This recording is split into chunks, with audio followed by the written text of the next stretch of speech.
देखो जिवें असी सारे जानते हैं कि बिल्डिंग मटीरियल्स की एग्जीबिशन ये कोविड टाइम तो बाद पहली बार होने जा रही है। इस दे दरम्यान 2.5-3 साल का गैप पैदा हो गया।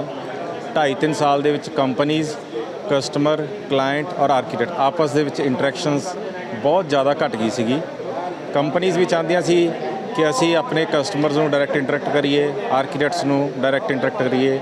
आर्कीटैक्ट्स भी चाहते सीगे कि असी अपने कंपनीज़ नूं ज़्यादा तो ज़्यादा इंटरैक्ट करिए, क्योंकि जिहड़ी फील आती है बिल्डिंग मटीरियल नूं देख के वो ऑनलाइन देख के फील का पता नहीं चलता है।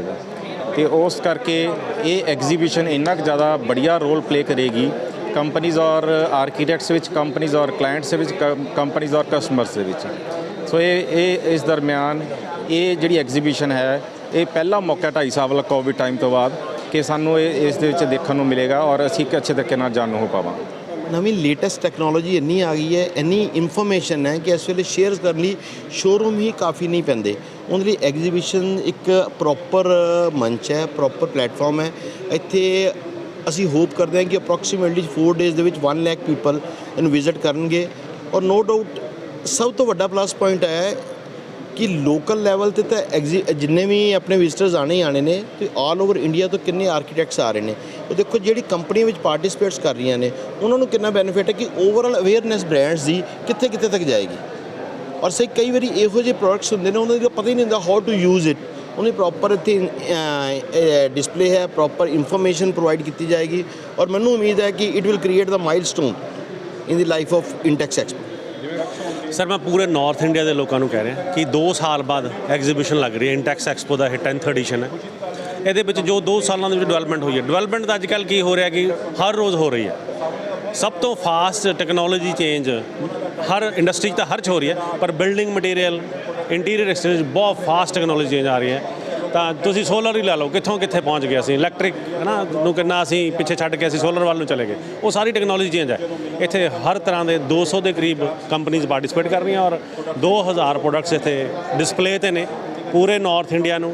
इंटीरियर डिज़ाइनर्स नूं, आर्कीटैक्ट्स नूं, सिविल इंजीनियर्स नूं, हर कम्यूनिटी जिहड़ी बिल्डिंग्स नाल बिल्डर्स नूं जिहड़े जुड़े हुए हैं और जिहड़े आम साडी पब्लिक जिहड़े कंस्ट्रक्शन कर रहे हैं उन्होंने कहूँगा 8, 9, 10, 11 अप्रैल फ्राइडे टू मंडे ये 4 दिन का ईवेंट है। इनू आके देखो तो वध तो वध दा फायदा उठाओ।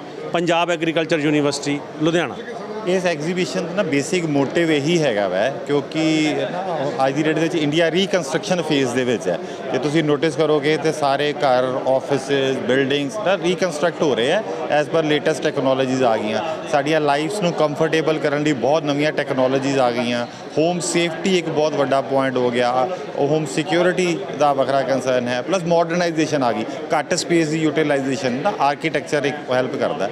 और उस सिलसिले के 200 तो वध कंपनियां आई हैं जिहड़ियां इत्थे आके अपने प्रोडक्ट डिस्पले कर रही हैं। वो चाहे सीलिंग हो, चाहे फ्लोरिंग हो, चाहे वुड का काम हैगा या ACP HDP शीट्स है, इंटीरियर एक्सटीरियर पूरी एक रेंज मिलेगी। ਜਿਹੜੇ ਬੰਦੇ ਘਰ बना रहे इस टाइम या घर बनाने प्लान दे विच है, या जिन्ने प्रोफैशनल चाहे वो कारपेंटर्स है, प्लंबर्स है या कोई भी तरह की कंस्ट्रक्शन सर्विसेज करते उन्होंने सारे इतने बहुत सोल्यूशंस मिलेंगे। सर फर्स्ट ऑफ ऑल हम लोग बहुत ही ज़्यादा खुश हैं कि 2.5 साल के बाद एग्जीबिशन लग रही है। बिकॉज इस 2.5 साल के स्पैन में ना ही कोई नई टेक्नोलॉजी आ पाई, ना हम आर्किटेक्ट्स को दिखा पाए, ना आर्किटेक्ट्स हमारे पास शोरूम्स पे आ पाए। तो इसीलिए आई थिंक आर्किटेक्चर जो है वो 2.5 साल पीछे जा चुका है इस कारण से। और वही चीज़ आगे लोगों को, क्लाइंट्स को, बिल्डर्स तक पहुंच ही नहीं पाए। तो first of all we are very happy कि एग्जीबिशन लग रही है। सेकेंड इज़ कि यहाँ पे हम जो प्रोडक्ट लेके आ रहे हैं वो सस्टेनेबल आर्किटेक्चर पे लेके आ रहे हैं। हमारा जो ब्रांड है ड्वेल वो सस्टेनेबल आर्किटेक्चर प्रोडक्ट्स लॉन्च करता है टाइम टू टाइम। जो हमने 8 साल पहले लॉन्च किया था वो था dual ventilation systems. And we are very proud कि all India we are number 1 in domestic ventilation systems. उसमें ये प्रॉब्लम थी कि जो आज की डेट में न्यू एज आर्किटेक्चर है, फिक्स विंडोज़ आ गई हैं, उसको basically without fresh air, without exhaust building काम ही नहीं कर सकती। तो आज की डेट में फर्स्ट थिंग तो ये हुई कि हमने वेंटिलेशन कर लिया। अब क्या नया हमने प्रॉब्लम जो स्टडी की कि 1850 से आज तक प्लाईबोर्ड ही यूज़ हो रहा है हमारे घर में।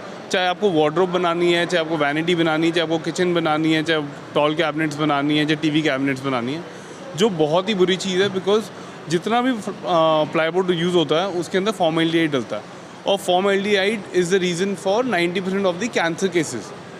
अगर हम घरों में से प्लाईवुड नहीं निकालेंगे तो तब तक ये कैंसर केसेस कम नहीं होंगे। तो उसके लिए हम नई टेक्नोलॉजी लेके आ रहे हैं जो है basically stainless steel kitchens, stainless steel vanities, stainless steel wardrobe and TV cabinets. Stainless steel एक फूड ग्रेड प्रोडक्ट है जो जीरो फॉर्मेल्डिहाइड पे चलता है और उसकी लाइफ के बारे में तो क्या ही कह सकते हैं। वाटर प्रूफ है, टर्माइट प्रूफ है, फायर प्रूफ है। और आज की डेट में न्यू एज टेक्नोलॉजीज है वो सारे कलर्स में भी अवेलेबल है। और हमारी कंपनी एक किचन बेचती है तो 100 पेड़ भी लगाती है। तो ना हम पेड़ काटते हैं और हर किचन बेचने के बाद हम उसके लिए काउंटर इफेक्ट करने के लिए जो हम पॉल्यूशन क्रिएट करते हैं उस किचन को बनाने के लिए, उसके लिए हम 100 पेड़ भी लगाते हैं।